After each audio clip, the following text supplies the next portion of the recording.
Hirošima podľa syntrového útvaru, ktorý sa podobá na hrubovitý mrak, vznikajúci pri výbuchu atómovej bomby. V jaskyni uvidíme 3 základné útvary, trošku vás vyskúšam. Zo stropu vysiace kvapné nazývame ako? Stalaktit. No? Stalaktit.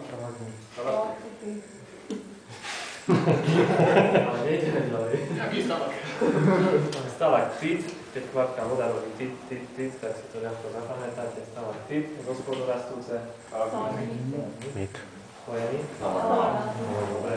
Čo sa týka zafarbenia jaskyne, uvidíme bielu farbu spôsobenú apensom, kalcitom, hnedé zafarbenie, oxidy železa a uvidíme aj odtiene ružovú, oranžovú, tak to sú tiež smesy a taktiež uvidíme aj sivé zafarbenie a v zadnej časti jaskyne úplne čierne steny a to je spôsobené oxidmi a hydroxidmi mangánu. Teraz budeme pokračovať ďalej. Skúšku